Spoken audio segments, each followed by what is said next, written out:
All right, folks, welcome back to another edition of the Middle Aged Metalhead. Of course, you are joined with me, Abhishek, and the rest of the compatriots, as you can see on your screens.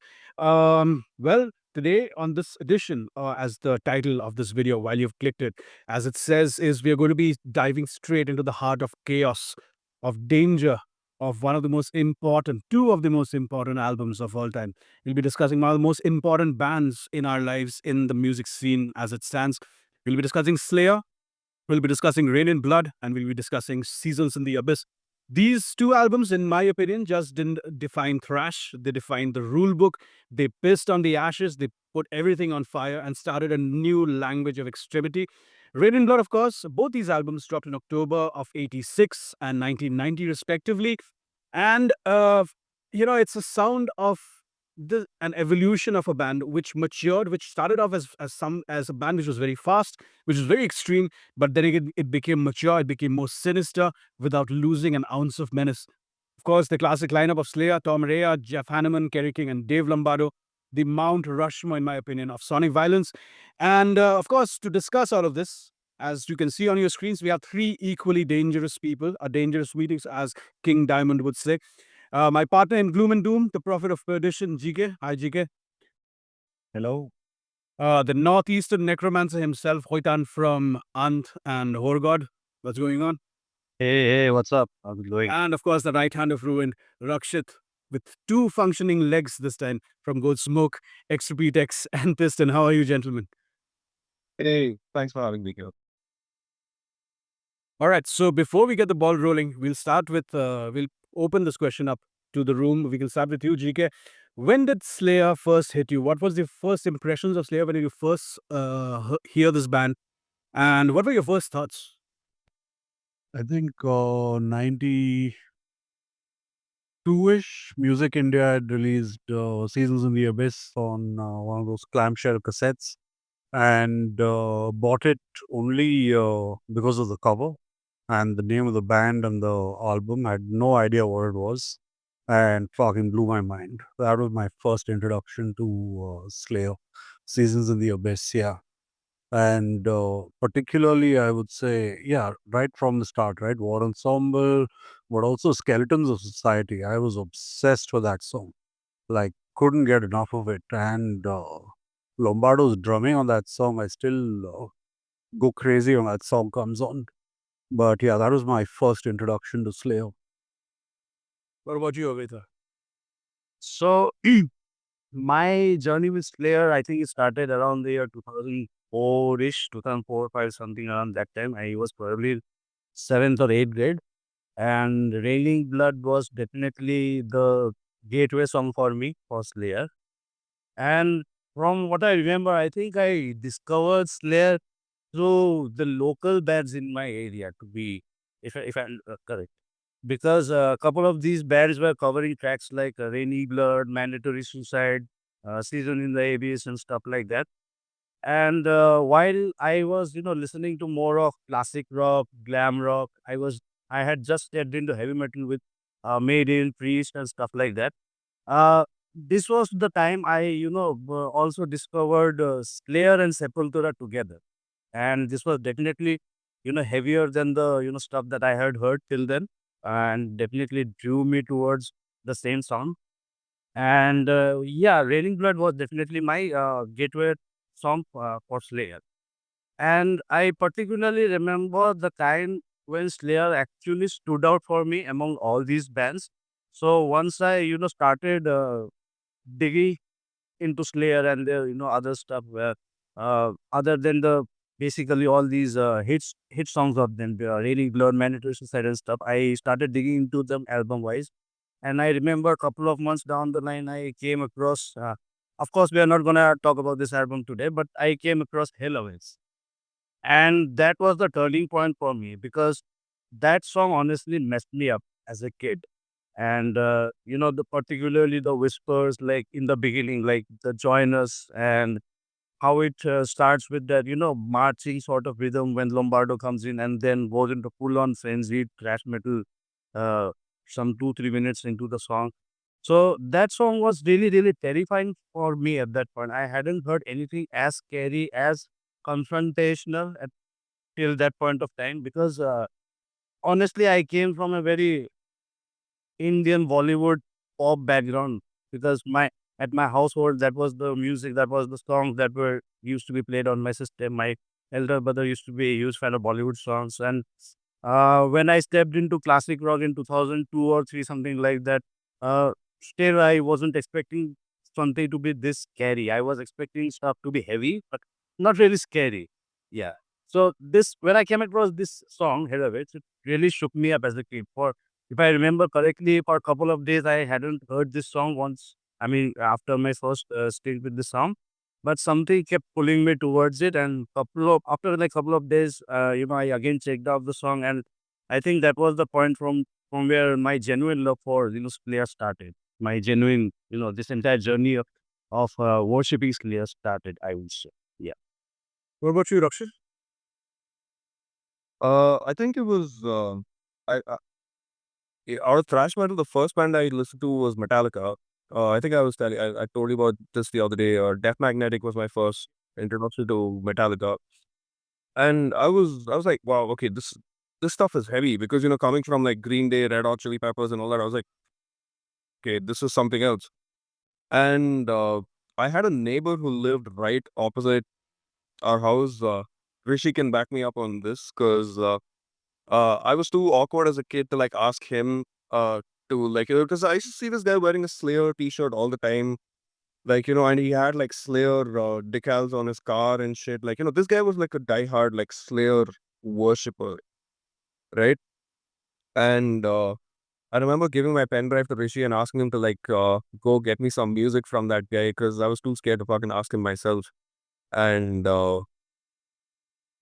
he came back like that guy told me he's like I put Slayer's Rain in Blood album, check it out, I think you'll like it. That was it. Like uh obviously like this is all like illegally downloaded stuff and all that, so like the track orders are completely jumbled up. And first song I listened to was Piece by Piece. I was like, what? Because it was such a like dimensional like shift from Metallica, Megadeth, or whatever at the time to like Slayer.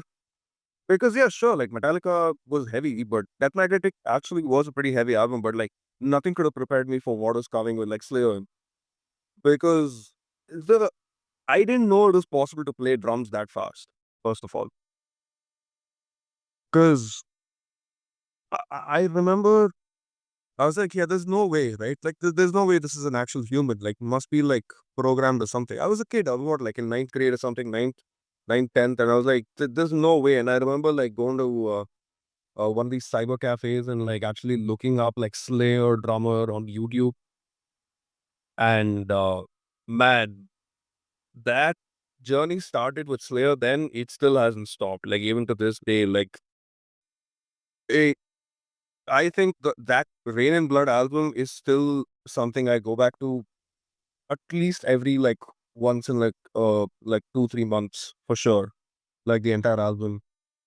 And uh Seasons, obviously, I listened to maybe like a year after them because I just got hooked onto this one album. I just kept listening to Rain but on and on and on, like on repeat, trying to like emulate like what he was doing on the drums in my very shoddy DIY practice kit at home that I'd made.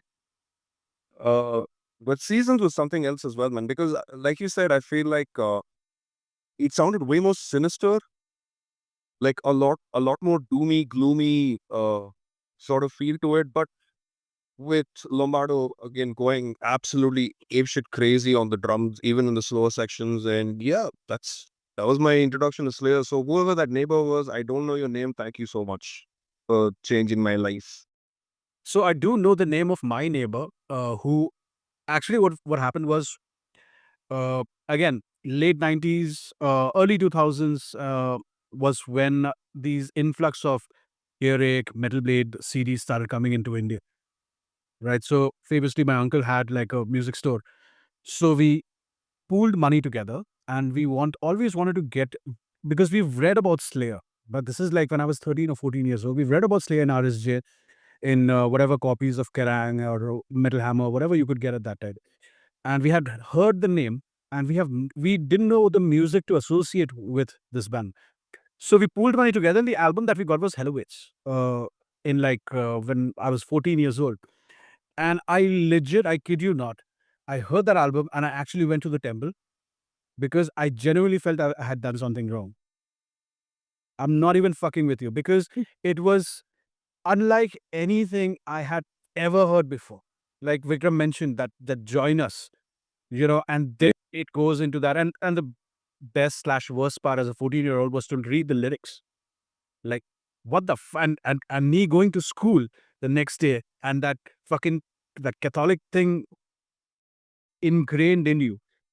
Like, Jesus is your friend and all of this and all of those messaging and going back home and listening to the satanic shit. So that was some really intense amount of head fuck that I got at that age. And for years I did not listen to Slayer.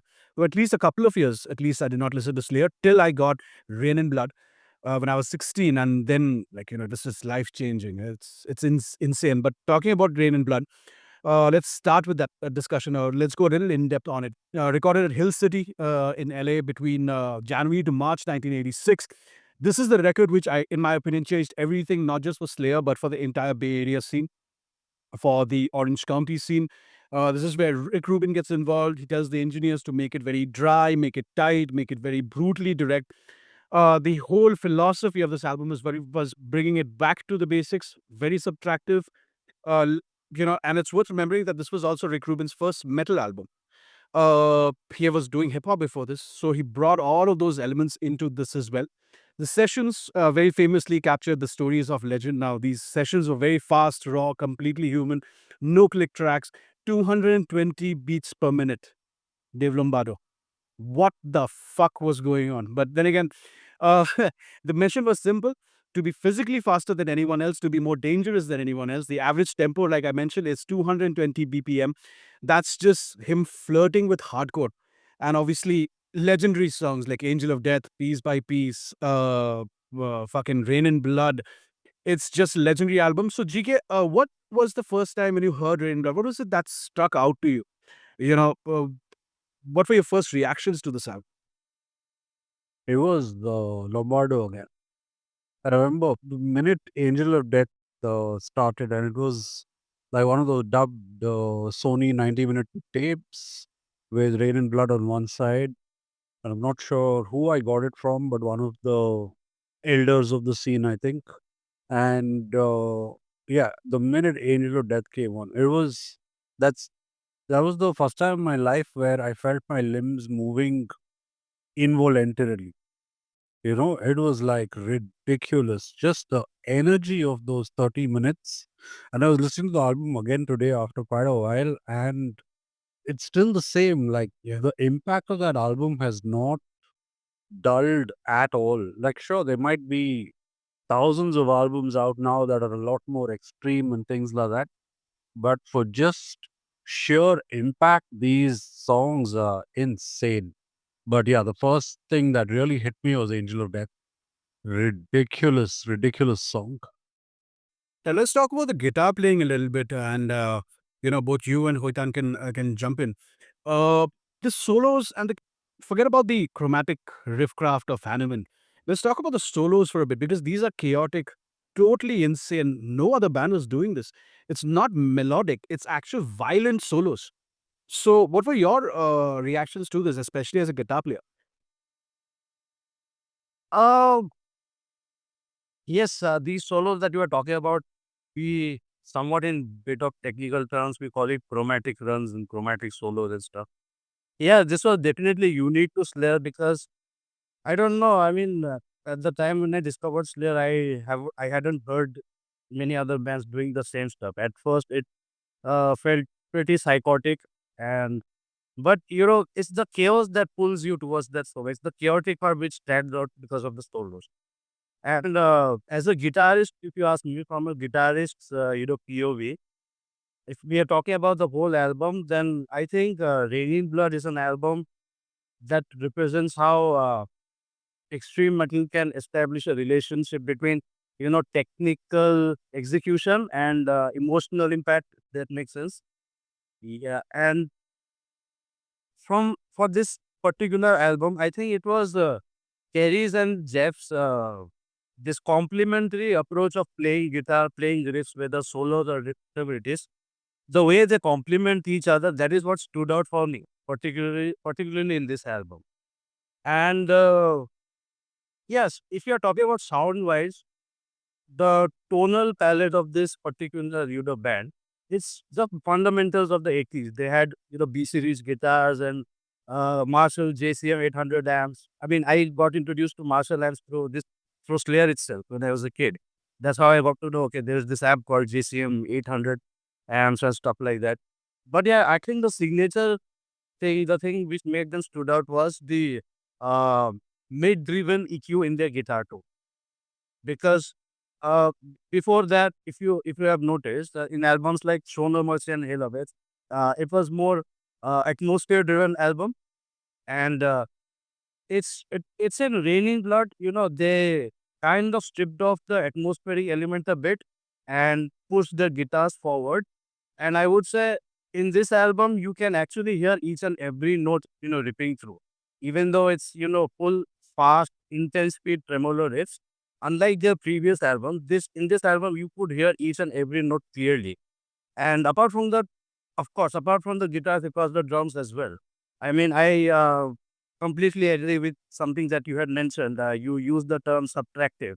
That's a term coined by Rick Rubin himself. It's his approach to making music. It's his philosophy. Basically, it focuses on, stripping down all unnecessary elements, which generally masks the essential characteristic that a band has got. I mean, and it can be seen in this particular album. So I don't know what you all think about Rick Rubin's production, what his approach was. I think it was absolutely crucial for Slayer. And particularly if you're talking about Raining Blood, the clarity Raining Blood, brought with itself, basically. Yeah. So GK Rakshit, I want you guys to just just if you guys can just talk about this aspect, especially the production, the drumming aspect, the way Ruben captured Lombardo's performance. So, see, I'm not exactly well versed technically on sound, but when I listen to it, even now when I listen to it, right, like having, you know, recorded, like as well. So I have some like knowledge of like what actually goes into it. I think yeah, what Vikram was talking about, yeah, and then you as well, subtractive. Dude, the drums just sound like just raw, like straight out of my like whatever was recorded like in the session was just taken and like that's it, like there's barely anything done to it, like if you hear the kicks, right, it there's no boomy sound, there's no clicky sound, it's just a beater against the head, like just that raw felt against the head kind of sound. You can hear that the crispiness of the hacks when he's playing. It's not like it's not in your face, like it's not like amped up like or whatever. I think the only thing is the toms. He may have done something with the toms to get like the maybe a more like reverby sound, like especially on the fills like Angel of Death and stuff, or like Postmodern when he plays those fills. Maybe I guess the toms had a little, I- and I'm saying this comparatively. I think the toms had a little more production on them than anything else on that drum kit. And it helps that Lombardo is just, he's like clinically insane the way he plays. Really insane. Yeah. Criminally insane. I like I guess when you have a drummer like Lombardo, my thought process, I think what Rick Rubin saw in Lombardo was, this guy has dynamics like no one else's fucking business, man. And to not let that shine would have been a waste. It would have like just I think it would have altered the album completely. Because every little police reference, every little thing he does is magic on the drums. But yeah, like for example, he's not one of these drummers that relies solely, like metal drummers that rely solely on like single stroke hits. he had so many little like double stroke paradiddles, like, 5 stroke, 6 stroke rolls. Like he brings in that Cuban jazz element into his drumming. And it's magical. It's like it dances, man. Like he just keeps dancing on the drums. And I think that's what Rick Rubin's captured perfectly on this album. So he's not like, unlike say Megadeth's Rust in Peace, which was lot more like, the production value was in your face. Like you could tell that, these guys like did a lot with that. But here it was just raw, at least on the drums. Fucking raw, man. That's it. And the production I wish we could still like hear on a lot of albums. Yeah, absolutely. Like generally, when you think about drums and the rhythm section, drums are primarily considered as timekeepers, basically. But in this particular record, the way Lombardo's drum was positioned, it literally made him a songwriter, a narrator rather than a mere timekeeper, I would say. Yeah, absolutely. I think like with these three albums, Drain Blood, South of Heaven, Seasons, Lombardo was driving the music forward. Yeah. In a way, yeah, it was incredible. But also with Rubin, I mean, I don't have no idea what he does, right? He's very famously said that he's not an engineer and he doesn't fiddle around with knobs and whatever, but he's been involved with so many classic albums across so many different genres that he definitely does something, right? It can't just be like coincidence. And even with Slayer, the difference between the first two albums and the next three, just in terms of sound, is crazy. Yep. I think what Rick Rubin's biggest strength slash what has become his biggest weakness now is essentially back in the day when a lot of these things were being invented and everything was more analog. He just let the band leave them to their element, and essentially a great band which sounds great live would immediately sound incredibly good if left to their same devices on record. So I think that is something which Rick Rubin did exceedingly well. My issue only with Rick Rubin is he takes all the credit. He takes all the credit for this album, which was a collaborative effort. This was a collaborative effort between Slayer and Rick Rubin. It was not the Rick Rubin show. He did not write songs. No, but even production is Rick Rubin and Slayer, no? If Slayer taking credit, But people giving him all of this credit. It could just be people giving him a whole lot of credit as well. yeah, so he can correct them. I just Huh? So, I mean, he has a brand to Bishop's issues with Rick Rubin. Anyway, These are the correct people when they're getting the free publicity. yeah, that's why. Because Rick Rubin is a damn good PR guy, though. I mean, he reinvented JC's career, man. Like way back. Johnny Cash, yeah. Yeah, Johnny Cash. Yeah, Johnny Cash. Oh, exactly. Johnny Cash, correct. And almost ruined Slipknots. But yeah, that neither here nor there. I can see Vikram's face just cringe, but whatever. Okay, so a couple of things is I mean, couple of pointers. There's a reason why when we were discussing about we were planning this episode, GK and I mentioned that it was the 7th of October is when this album was released, and GK was insistent like, no, it's the 20th.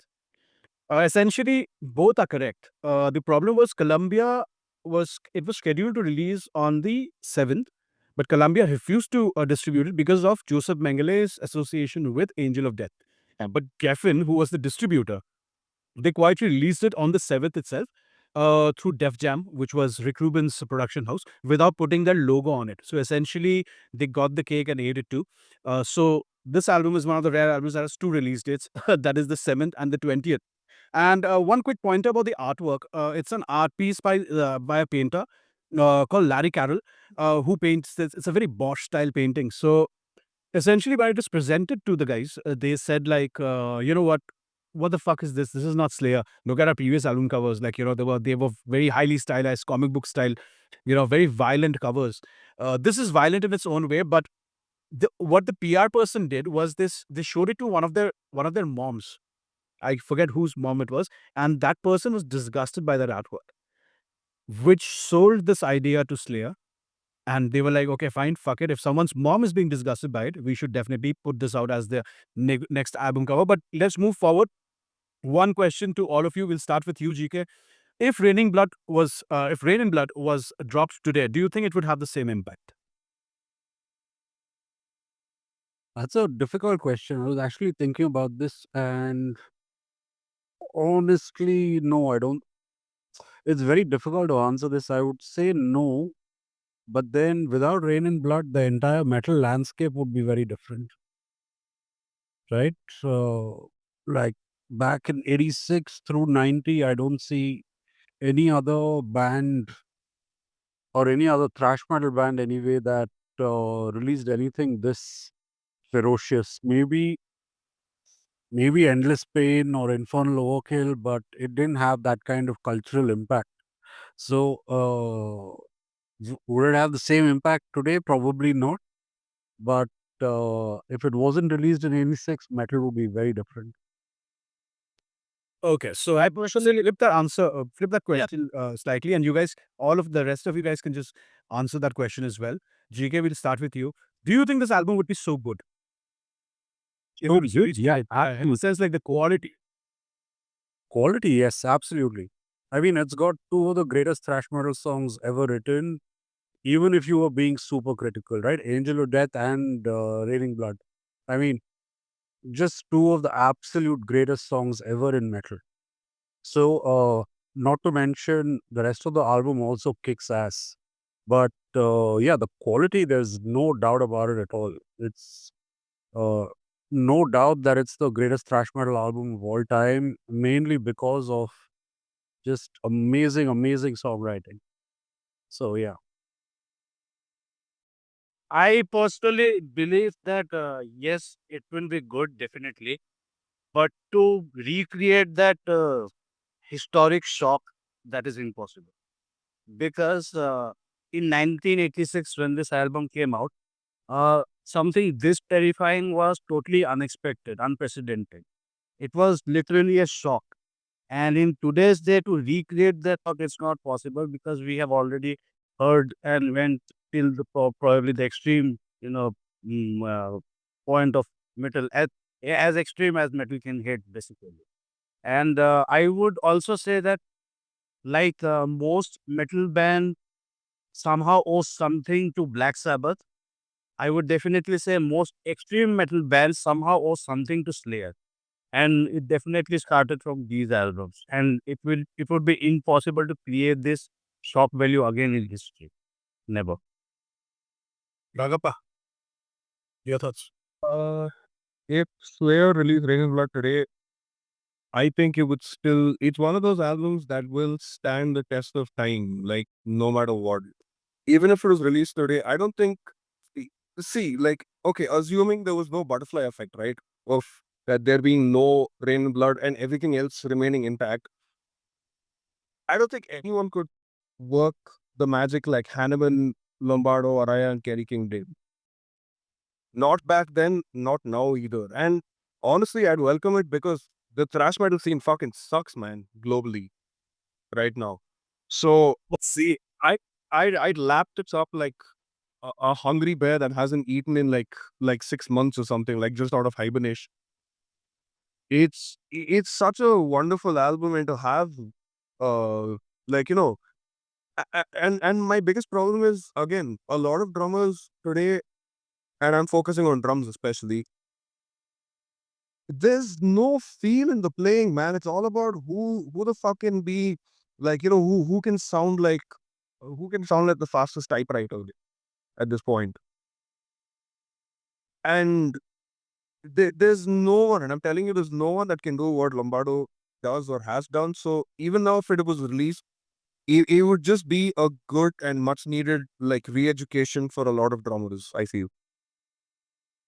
And And even with riff writing, even though I fucking hate Hanneman for this one thing he does, he brings in one of the best sounding riffs I've ever heard just for like 3 seconds and boom, it's gone. Never plays it a bit. That was the point. Keep wanting it. I won't give. After tease, like he literally teases you with like some of the best sounding riffs, and you're like, oh, it's gonna come back again. And like, no. details about it in the next part of the conversation, which we'll continue. But however, yeah, you're absolutely right. But you know what? The first thing that's going to happen if Slayer releases Rain in Blood in 2025, they're going to get cancelled and they're going to be playing in Steelfest, and Andrew Lee is going to release another video where he's crying. That's essentially what's going to happen because they're going to get cancelled. They're going to, oh, this is a Nazi band. But no, in all seriousness, no, I don't think the impact can be recreated. It was like capturing lightning in a bottle. It's like Kill 'Em All. It's like, to a lesser extent, probably Operation Mindcrime. It's just once in a lifetime kind of scene. But yeah, let's move ahead in time. Let's move 4 years later, again in October 1990, when they released my personal favorite Slayer album of all time, Seasons in the Abyss. Again, recorded in the same studio, Hill City West. Same team, Rick Rubin, Andy Wallace, and of course Slayer. But this time, instead of raw pace, it was deliberate pacing. If that was a jackhammer, this was a surgical instrument. This is the last album with the full classic lineup until Cry Solution of 2006. The first album when I generally got into metal full blast was the first Slayer album that came out at that time. The writing in Seriously Abyss, in my opinion, is tight, but the vibe is much more darker. And here's when they took that raw impact and they traded it for this album to be more cinematic. It's the hybrid between Rain and Blood's speed and South of Heaven's slow burn menace. Jeff Hanneman, of course, this is, in my opinion, his coup de grace. This is where he wrote most of the music. 7 out of the 10 tracks carry his DNA. Tom Ray and King handle most of the lyrics, steering away from the occult fantasy towards real world horror. This is at the start of the Gulf conflict. This is when a lot of upheavals were going on in the world. And this question, of course, we'll start off with GK. GK as primarily someone who is so steeped in doom, as someone who works and writes so much with atmosphere. How do you hear this album shift from this chaos to this whole alternate contrast that was going on? How do you view it, and how did that affect you when you heard this album for the first time? When I heard it for the first time, it was, yeah, a little scary, sinister. I was in school, and I think maybe it was like Guns N' Roses, Europe, Bon Jovi, and then suddenly a Metallica, yeah, for sure. Maiden, maybe just one album, but Slayer was definitely, another level. And Seasons, it had a darkness to it. I don't know about Doom as such. I never really thought of it that way, but an incredible set of songs. I would say, I've had a lifelong relationship with this album, and maybe not my favorite album of all time by the band, but definitely up there. And it's a bit like the Black Album for me in the sense that I know every one of these songs, and when it's on, I can sing along to all of it. So I don't really feel the need to play it very often. But overall, just a brilliant, brilliant album. And also, I would say, in terms of their own progression, a sort of perfect evolution of the previous two albums, right? It had the darkness of South of Heaven, it had the ferocity and the aggression of the Rain and Blood, and it just worked out beautifully. And it also had the atmosphere of Hell of it, and it did. Yeah, absolutely. The atmosphere was back on this one. Yeah. I'm sure Rakshith and Zoe will talk a lot more about the musical aspects of it, but Lombardo blew my mind on this album. This was my first introduction to him, and it was crazy.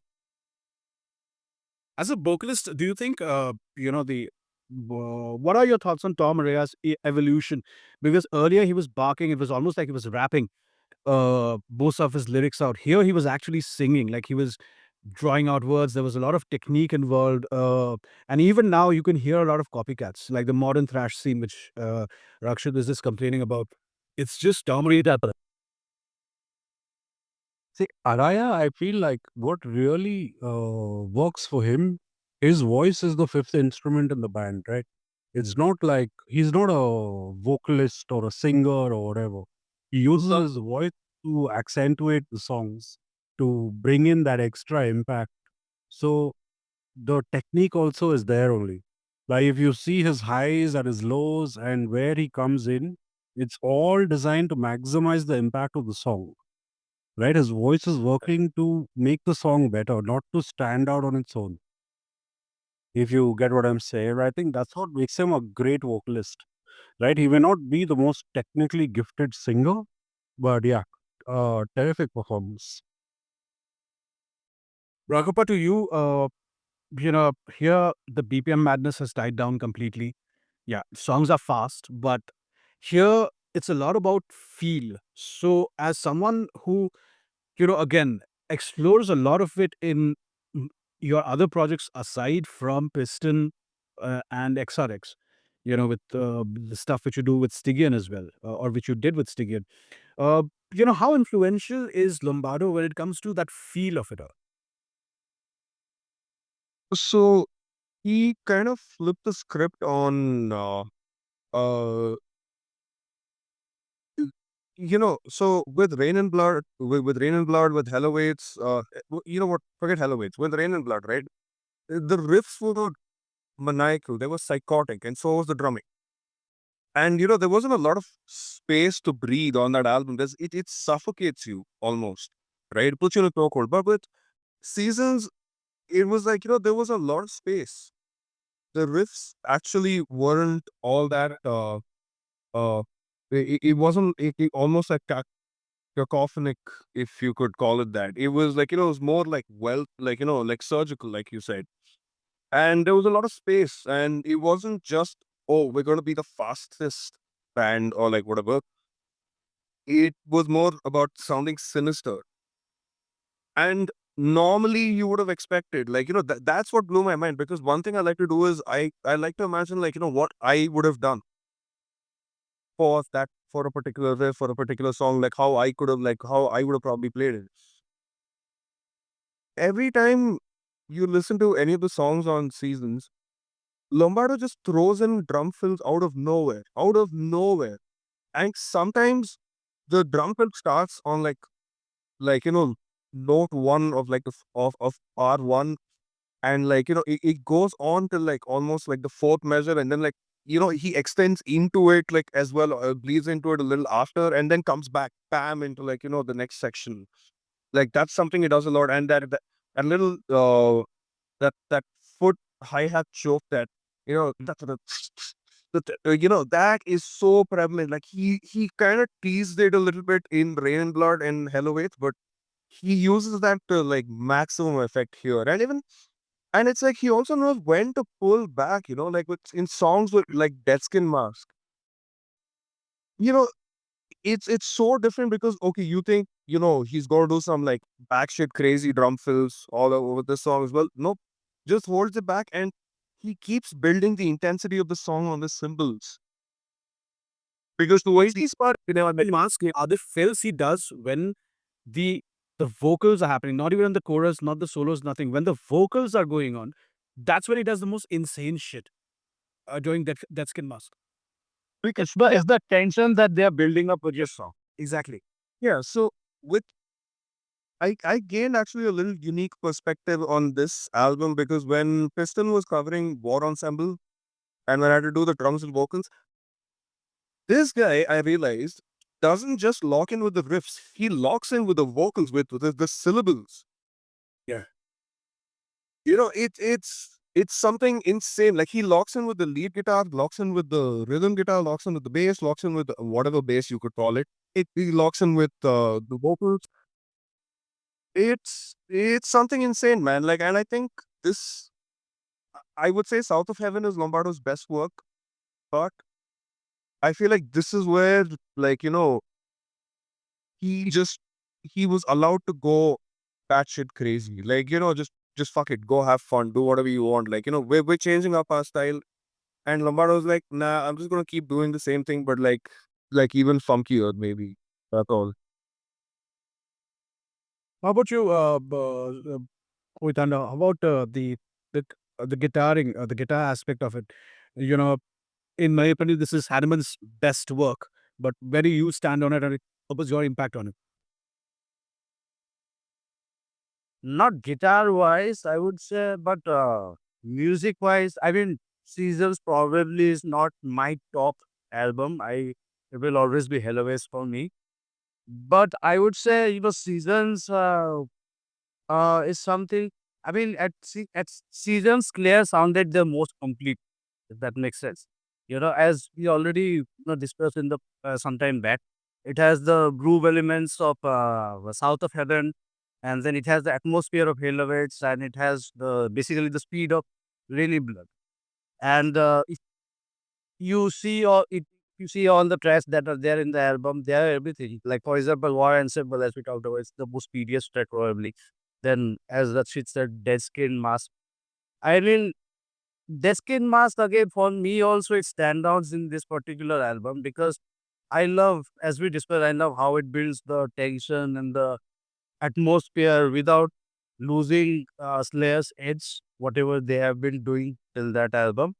And apart from the psychological depth is something that impresses me definitely the most. I mean, for example, the Ed Gein stuff in Dead Skin Mask and the war theming, war ensemble and stuff like that. So if you have noticed, they are just not, playing with stuff like gore or, anything of that sort. They are actually exploring, real darkness, real human emotions, and basically real human evil, basically, which makes it way more unsettling than any other fantasy horror would be. And if we are talking about guitar parts, yes, again, as I mentioned for Raining Blood, it's almost the same, unique, complementary songwriting approach, which has, shown here as well. And that's really something. And again, we have already talked about Lombardo, which is again the very crucial part of the sound, the overall sound that they had tried to produce with Season in the Abyss. But my takeaway would definitely be the psychological depth here, how they create tensions, and as also Rakshit mentioned, it's very dynamic, very very very dynamic. It has got everything. It has got build up. It has got pauses. It has got everything. I mean, this is the album where they showed they can write full albums rather than just 25 or 29-minute albums they have been doing previously. Yeah. That interesting bit which Rakshit mentioned about teasing a riff, in my opinion, and this is kind of heresy in front of you guys, and probably I will get a lot of curses from you.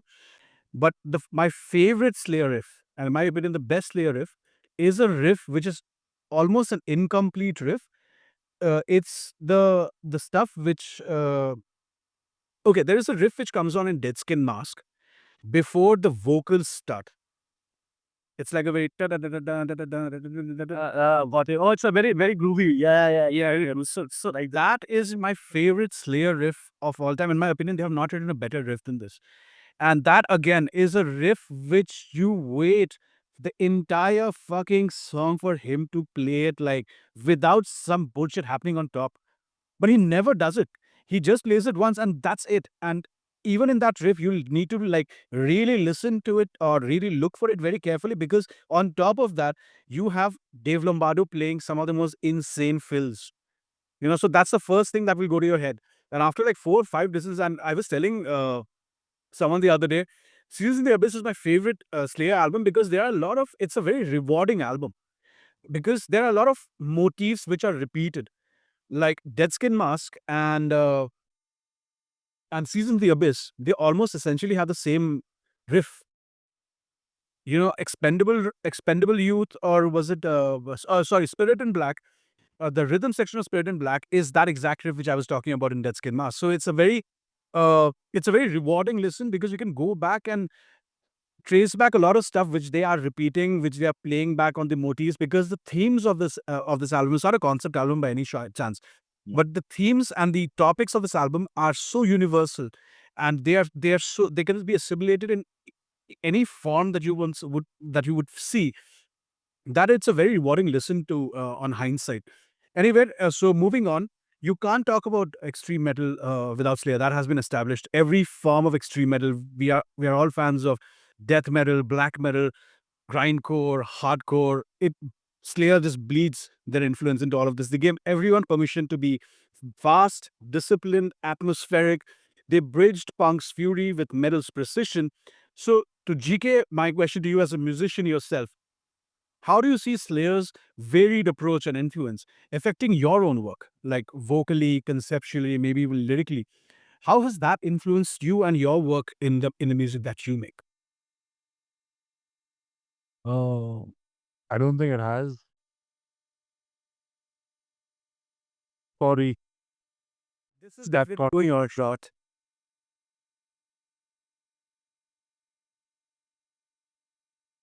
That Yes, bit good on General Miskatonic for sure. sorry. I can hear your Slayer influence on General Miskatonic. Like I know Shri and Mushaf are probably better equipped to answer this, but I don't know if there is any Slayer influence in our songs. Although we did try to cover South of Heaven once.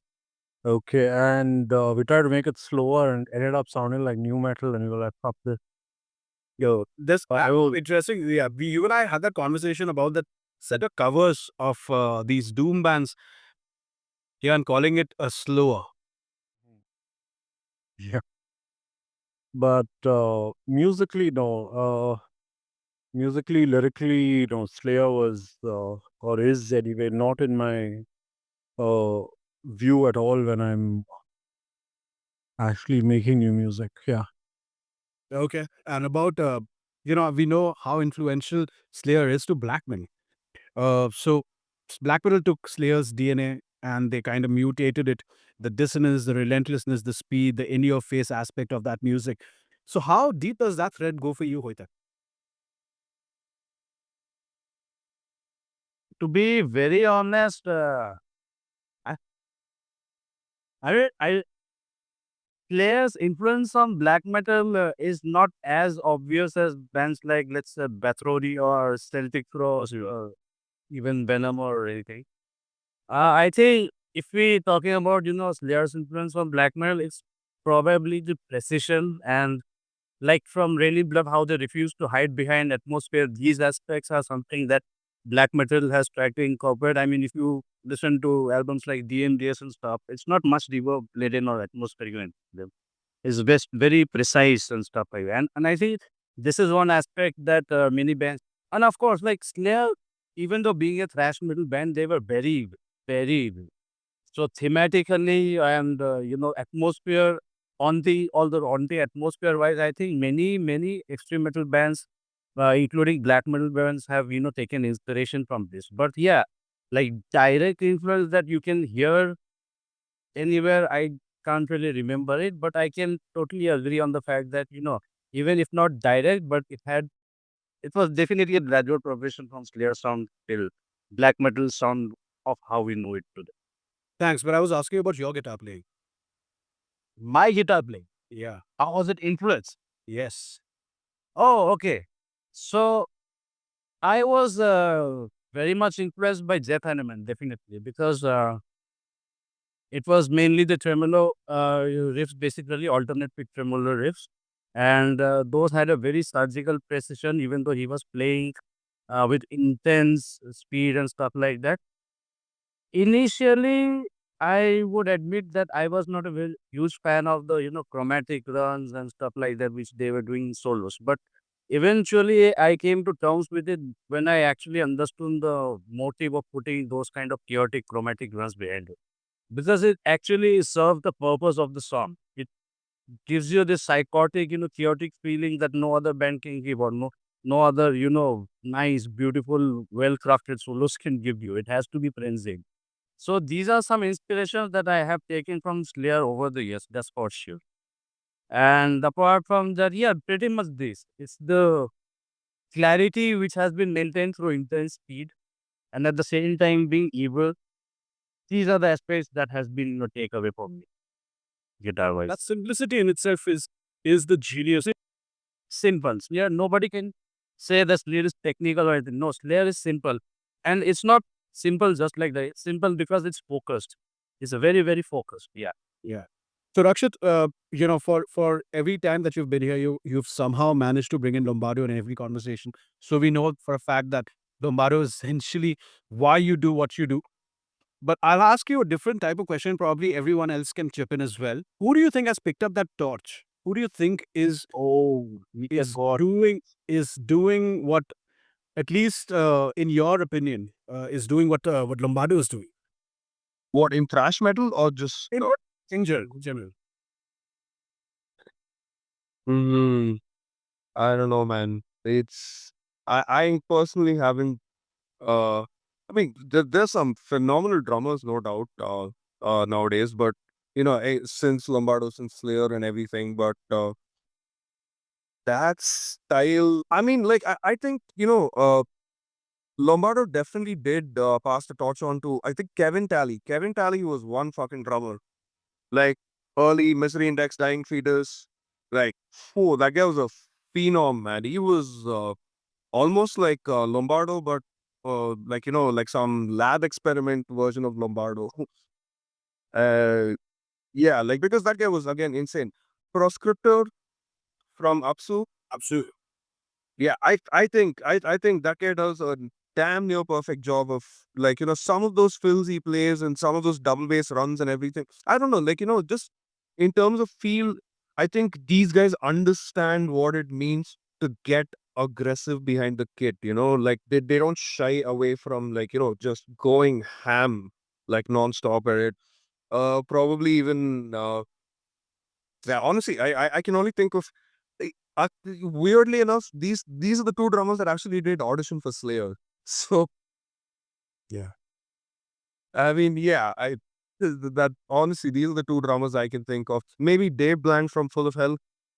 He does channel a little bit of that manic Lombardo energy, like sort of like a hybrid Mick Harrison with Dave Lombardo, if you could say that. I can see that.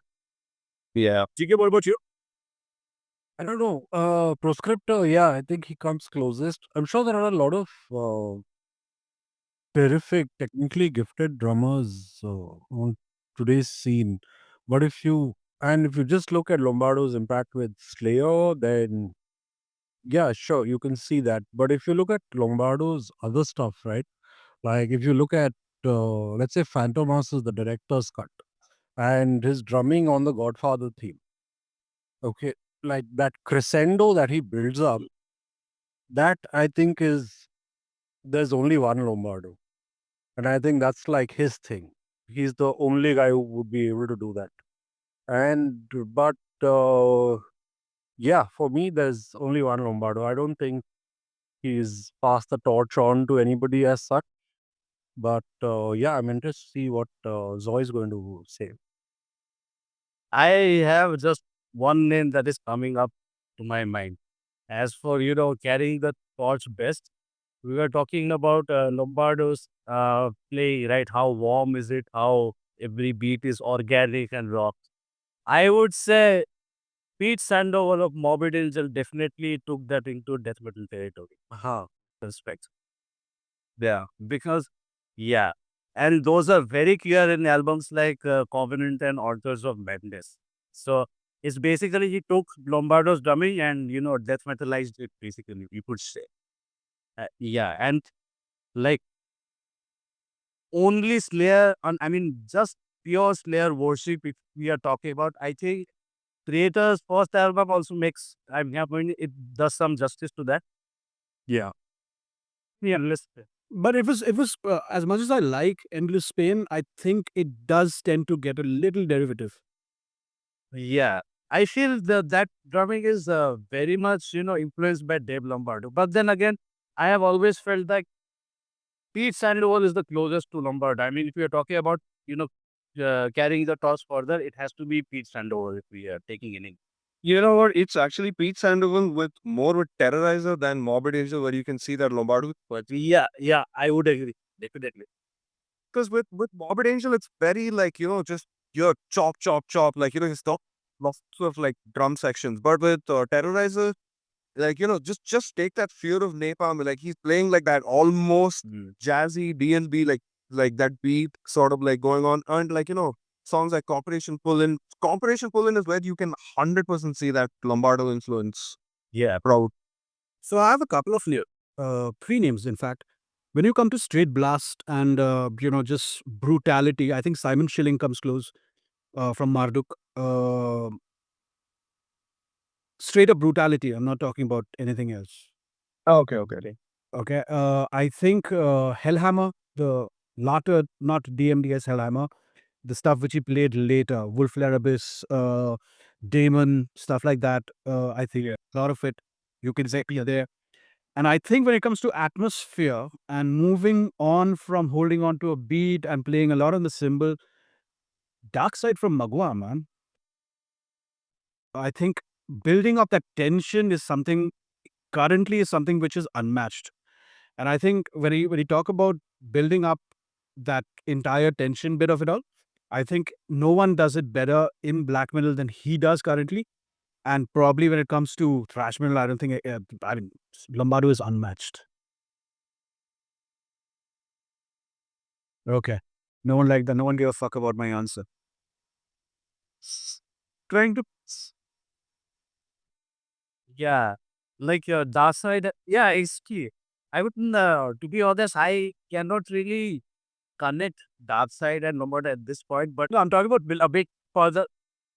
Yeah, yeah. If we are talking about tension, if we are talking about dark side, I feel that comes more from his musical background, his musical education and teaching and stuff like that.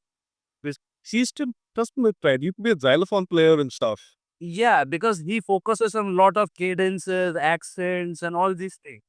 And if you are focusing on these things, there are certain, blueprints of writing, composing songs and stuff like that. And I feel Dark Side's writing comes from that sort of background rather than Lombardo. But I would definitely want to, think about more and discuss about this more with Abhishek and try to, find the dog. quiet for once. But bro, judging from taking a cue from Alice in Chains, the T-shirt which I can see. Anyway, closing notes, closing reflections. All right, the last bit before we head off into the sunset. If you had to introduce Slayer with just one track to someone who has never heard this band before, we've all heard what you guys think about these two albums that we discussed, and obviously in the next few episodes of and the forthcoming episodes of Middle Age Metalhead, we will discuss more Slayer. But if you had to introduce someone who has never heard this band with one song, and you can't repeat those songs, these choices.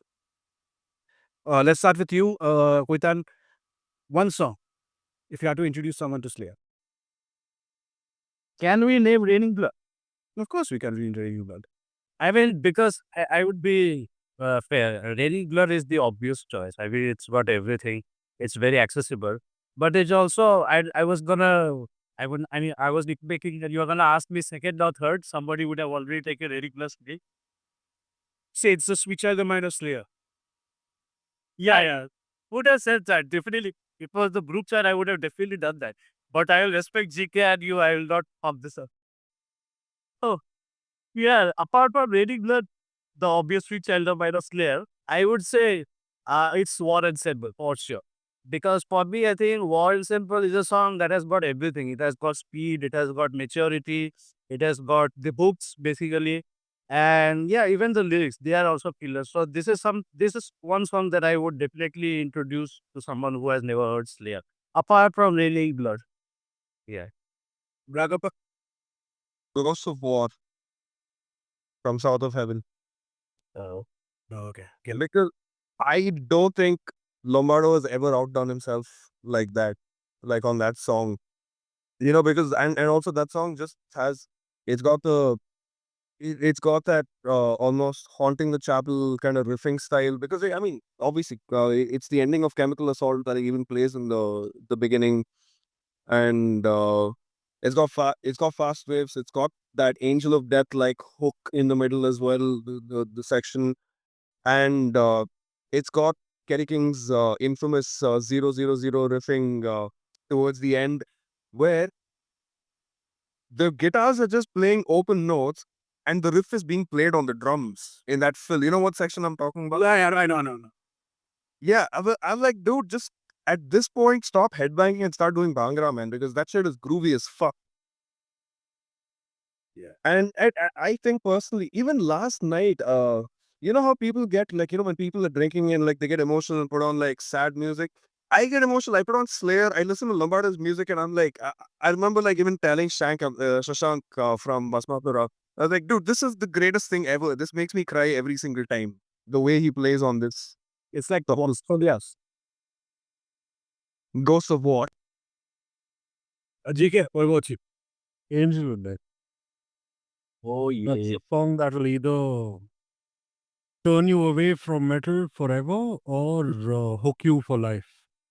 Right? Sink or swim. So yeah. Either you fall in love with it or you're like, what the fuck is this? And nice way to get rid of the riffraff also. So yeah, Angel of Death. And if you ask me, it has to be Dead Skin Mask. It's essentially my favorite Slayer song of all time. It's Slayer distilled. Its atmosphere, its violence, its finality, and the last few seconds where the child is screaming "Hello, Mr. Game." That has to be one of the creepiest things that you'll ever hear. So on that note, very big thanks to all you gentlemen for joining me for this, and if you are listening, thank you. Go replay all of these albums. Check out what are your favorite Slayer tracks. Please let us know in the comment section below. And listen to Slayer to remind yourself what fear feels like, what absolute brutality in heavy metal feels like, and to understand why this music is so important to all of us and to you listening out there as well. So that was this edition of Middle Age Metalhead. Thank you so much for tuning in. Like, share, subscribe, etc. And we shall be back very soon with another episode with all these fine gentlemen again. See ya.